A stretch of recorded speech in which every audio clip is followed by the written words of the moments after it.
विधानसभा चुनाव परिणाम 2023 के 5 दिन बीत चुके हैं, लेकिन भारतीय जनता पार्टी मध्य प्रदेश, राजस्थान में मुख्यमंत्री नहीं चुन पाई है। बड़े से लेकर छोटे नेता तक एक ही बात कह रहे हैं, सब कुछ हाईकमान तय करेगा। हाईकमान का मतलब है नरेंद्र मोदी, अमित शाह और जेपी नड्डा। नमस्कार, मैं कोमल सिन्हा, आप देख रहे हैं न्यूज़ 1 टुडे। हालांकि मुख्यमंत्री चुनने में हो रही देरी के गणित ने बड़े नेताओं की धड़कनें बढ़ा दी है।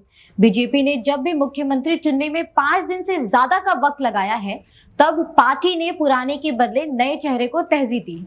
मसलन 2017 में उत्तर प्रदेश के मुख्यमंत्री चुनने में बीजेपी ने 9 दिन का समय लगाया था। उस वक्त राजनाथ सिंह, मनोज सिन्हा जैसे बड़े नेता मुख्यमंत्री की रेस में शामिल थे, लेकिन बीजेपी ने नए चेहरे को मंथन दिया। योगी आदित्यनाथ को सीएम की कुर्सी सौंप दी थी। उस साल उत्तराखंड के चुनाव में भी बीजेपी को जीत मिली थी। पार्टी को यहां भी मुख्यमंत्री चुनने में 8 दिन का वक्त लगा था। पार्टी के त्रिवेंद्र सिंह रावत को मुख्यमंत्री बनाया गया था। जब बीएस खंडूरी, रमेश पोखरियाल, निशांक जैसे पुराने नेता यहां मजबूत दावेदार थे, इसी तरह सीएम सिलेक्शन के लिए हिमाचल 2017 और महाराष्ट्र 2014 में पार्टी को 7 दिन का वक्त लगा था। दोनों जगहों पर बीजेपी ने पुराने चेहरे को नकार कर नए चेहरे को कमान सौंप दी थी। हिमाचल में धूमल और महाराष्ट्र में नीतीश गडकरी मुख्यमंत्री पद पर बड़े दावेदार थे। हरियाणा 2014 की अगर बात करें तो भी बीजेपी को मुख्यमंत्री चुनने में करीबन 6 दिन का वक्त लगा था। यहाँ पार्टी के नए चेहरे मनोहर लाल खट्टर को मुख्यमंत्री बनाया गया था। वहीं 2013 में लगे थे 3 दिन का वक्त। आपको बता दें, 2013 में भी भारतीय जनता पार्टी को मध्य प्रदेश, छत्तीसगढ़ और राजस्थान में बम्पर जीत मिली थी। उस समय राजनाथ सिंह बीजेपी के अध्यक्ष थे। 2013 में पार्टी को मुख्यमंत्री चुनने में 3 दिन का वक्त लगा था। 8 दिसंबर को चुनावी नतीजे आए थे और 11 दिसंबर को पार्टी ने मध्य प्रदेश में शिवराज और छत्तीसगढ़ में रमन सिंह को कमान देने की घोषणा कर दी थी। वहीं 12 दिसंबर को वसुंधरा राजे के नाम का ऐलान किया गया था। 2013 में चुनाव परिणाम जीतने के बाद बीजेपी ने इन राज्यों के लिए पर्यवेक्षक नियुक्त किया था।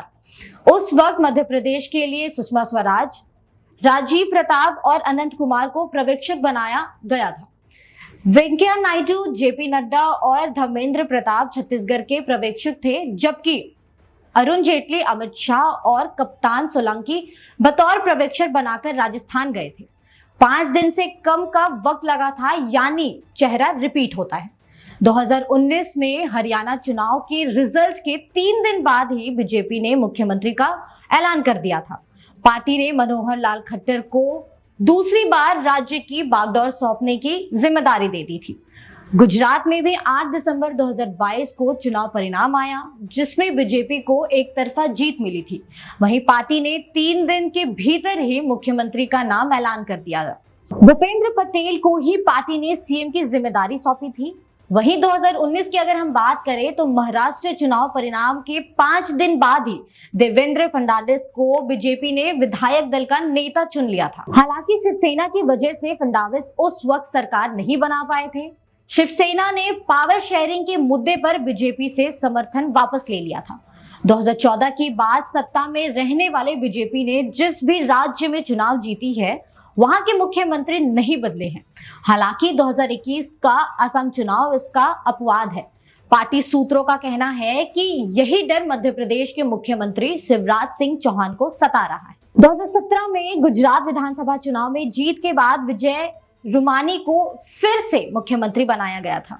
वहीं 2019 की अगर हम बात करें तो हरियाणा में भी यही हुआ था। जीत के बाद पार्टी ने खट्टर पर ही भरोसा जताया था। 2022 में यूपी, गोवा और उत्तराखंड में भी जीत के बाद बीजेपी ने मुख्यमंत्री नहीं बदला। वहीं उत्तराखंड में तो मुख्यमंत्री धामी विधानसभा चुनाव भी हार गए थे। इसी तरह अरुणाचल में जीत के बाद पेमा खांडू और त्रिपुरा में जीत के बाद मानिक शाह की सत्ता बरकरार रही। दोनों चुनाव से पहले भी राज्य के मुख्यमंत्री थे। मुख्यमंत्री को लेकर क्यों फंसा है पेच, वो भी सुनिए। राजस्थान, मध्य प्रदेश और छत्तीसगढ़ में पिछले 20 साल में पहली बार मुख्यमंत्री चेहरे के बिना बीजेपी चुनाव मैदान पर उतरी थी। तीनों ही राज्य में बीजेपी का ये प्लान काम कर गया।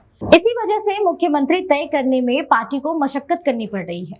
पिछले 2 दशक राजस्थान में वसुंधरा राजे, छत्तीसगढ़ में रमन सिंह और मध्य प्रदेश में शिवराज सिंह चौहान की बीजेपी की राजनीति धूम रही है।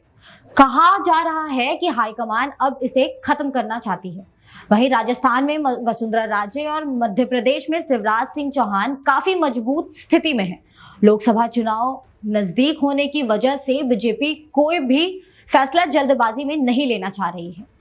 कहां कितने दावेदार हैं, एक नजर उस पे भी देते हैं। मध्य प्रदेश में शिवराज सिंह चौहान के अलावा प्रहलाद पटेल, ज्योतिरादित्य सिंधिया, सुमित्रा वाल्मीकि, सुमेर सोलंकी मजबूत दावेदार हैं। इसके अलावा हिमाद्री सिंह, विरेद खाटिक और संध्या राय के नाम भी चर्चे में हैं। तीनों अभी लोकसभा के सांसद हैं। राजस्थान में वसुंधरा राजे के अलावा ओम माथुर, अर्जुन राम मेघवाल, ओम बिरला और दिया कुमारी मजबूत दावेदार हैं। वैष्णव मोदी के गुड बुक में शामिल है। बीजेपी कैसे चुनती है राज्यों में मुख्यमंत्री, वो भी सुनिए।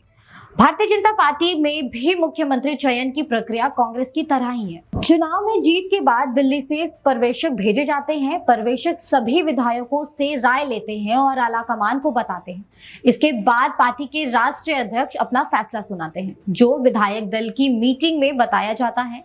कई बार पेच फंसने पर सभी बड़े नेताओं को दिल्ली बुलाया जाता है और उसके बाद फैसला सुनाया जाता है। इस बार बीजेपी ने राजस्थान के लिए राजनाथ सिंह, सरोज पांडे और विनोद तावड़े, मध्य प्रदेश के लिए मनोहर लाल खट्टर, के लक्ष्मण और आशा लकड़ा को पर्यवेक्षक नियुक्त किया है। फिलहाल इस वीडियो में इतना ही। आपकी क्या राय है हमें कमेंट सेक्शन में जरूर बताएं और ऐसी ही तमाम जानकारी के लिए हमारा चैनल न्यूज़ वन टुडे जरूर सब्सक्राइब करें।